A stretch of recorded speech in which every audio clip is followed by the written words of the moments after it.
transporting and distributing blue magic heroin in the late 1960s and made a fortune. It's no wonder why Ridley Scott made American Gangster, a movie based on the life of Harlem heroin kingpin Frank "Superfly" Lucas. The details of his ascent to the upper echelon of the 1970s drug trade are as wildly cinematic as they are likely exaggerated. What better medium to tell such a trumped-up tale than a Hollywood blockbuster? Though the 2007 movie is supposedly based on a true story, starring Denzel Washington as Frank Lucas, many in Lucas's orbit have said that the film is largely fabricated. But piecing together the truth of his life and his many misdeeds is a daunting task. The most well-known profile of the man, Mark Jacobson's The Return of Superfly, which the film is largely based on, relies mostly on Frank Lucas's own first-hand account that is full of boasts and braggadocio from a notorious braggart, trickster, and fibber. If you're unfamiliar with Lucas or with the film, here are some of the wildest details about his life. Born on September 9, 1930, in La Grange, North Carolina, Frank Lucas had a rough start to life. He grew up poor and spent a lot of time looking after his siblings. And living in the Jim Crow South took a toll on him. According to Lucas, he was first inspired to enter a life of crime after he witnessed Ku Klux Klan members murder his 12-year-old cousin Obadiah when he was just 6 years old. The Klan claimed that Obadiah had engaged in some reckless eyeballing of a white woman, so they fatally shot him. Lucas reportedly fled to New York in 1946, after beating up his former boss at a pipe company and robbing him of $400. And he quickly realized there was much more money to be made in the Big Apple.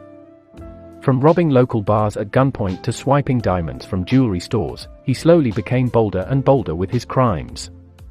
He eventually caught the eye of drug trafficker Ellsworth "Bumpy" Johnson, who acted as a mentor of sorts to Lucas and taught him everything he knew. While Lucas took Johnson's teachings to the next level with his crime organization, there was a sad and ironic twist to Lucas's desire to get back at the KKK members who murdered his cousin. Thanks to his deadly brand of imported heroin, known as blue magic, he ended up wreaking havoc in Harlem, one of New York City's most iconic black neighborhoods. Frank Lucas has probably destroyed more black lives than the KKK could ever dream of, prosecutor Richie Roberts told the New York Times in 2007. Roberts was later portrayed by Russell Crowe in the movie. How Frank Lucas supposedly got his hands on this blue magic is perhaps the wildest detail of all. He allegedly smuggled the 98% pure heroin into the United States by using the coffins of dead soldiers coming home from Vietnam. Jacobson calls it his most culturally pungent claim to fame. To his credit, Lucas said that he didn't put the smack next to the bodies or inside the bodies as some legends have suggested. "No way I'm touching a dead anything," he told Jacobson. "Bet your life on that." He instead said that he had a carpenter buddy flown in to make 28 copies of government coffins rigged up with false bottoms. With help from former Army Sergeant Leslie "Ike" Atkinson, who just so happened to be married to one of his cousins, Lucas claimed to have smuggled more than $50 million worth of heroin into the U.S. He said $100,000 of that was on a plane carrying Henry Kissinger, and that he at one point dressed up as a lieutenant colonel to aid in the operation. "You should have seen me, I could really salute," he recalled. If this so-called cadaver connection story sounds like an impossible operation, it just might have been. It is a total lie that's fueled by Frank Lucas for personal gain, Atkinson told the Toronto Star in 2008. "I never had anything to do with transporting heroin in coffins or cadavers." Though Atkinson fessed up to smuggling, he said it was inside furniture, and that Lucas wasn't involved with making the connection. How Lucas managed to get his hands on blue magic might have been a fabrication, but there's no denying that it made him a rich man. "I wanted to be rich," he told Jacobson. "I wanted to be Donald Trump rich, and so help me God, I made it." He claimed to be making $1 million per day at one point, but that, too, was later discovered to be an exaggeration. In any case, he was still determined to show off his newly acquired wealth. So in 1971, he decided to wear a $100,000 full-length chinchilla coat at a Muhammad Ali boxing match. But as he later wrote, this was a massive mistake. Apparently, Lucas's coat caught the eye of law enforcement, who were surprised that he had better seats than Diana Ross and Frank Sinatra. As Lucas put it, "I left that fight a marked man." So regardless of how much money he was actually making, Lucas didn't get to enjoy the fruits of his labor for very long. After supposedly hobnobbing with some of New York's wealthiest and most famous folks in the early 1970s, the famously fur-clad Frank Lucas was arrested in 1975, thanks in part to Robert's efforts, and some mafia snitching. The drug lord's assets were seized, including $584,683 in cash, and he was sentenced to 70 years in prison. Lucas later bristled at such a low count of cash money, and accused the DEA of stealing from him, according to Superfly, the true untold story of Frank Lucas, American Gangster. 584,000. What's that? Superfly boasted. In Las Vegas I lost 500 GS in half an hour playing baccarat with a green-haired whore.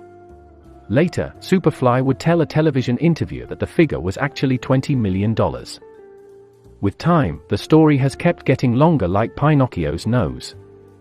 Lucas likely would have been in prison for the rest of his life, if he didn't become a government informant, enter the witness protection program, and ultimately help the DEA nab more than 100 drug-related convictions.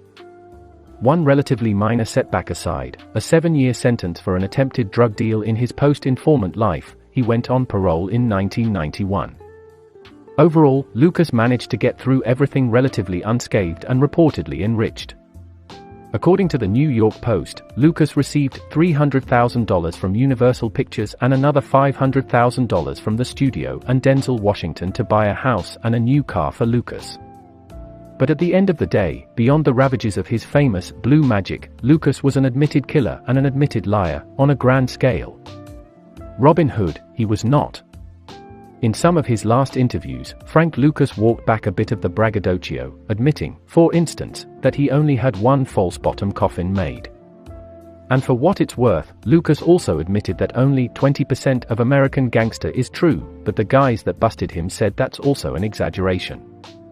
DEA agent Joseph Sullivan, who raided Lucas's home back in 1975, said it's closer to the single digits.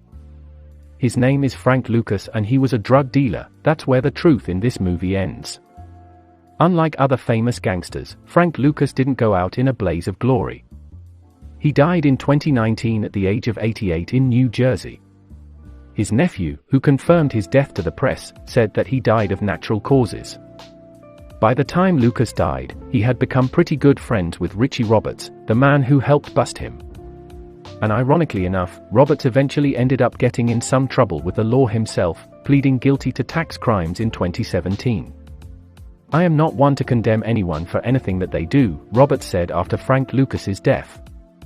Everyone gets a second chance in my world. Frank did the right thing by cooperating. Did he cause a lot of pain and hardship? Yeah. But that is all business. On a personal level, he was very charismatic. He could be very likable, but I wouldn't want to. Well, I was on the wrong end of him. There was a contract on me at one time. Roberts had the chance to talk to Lucas just a few weeks before he died and was able to tell him goodbye.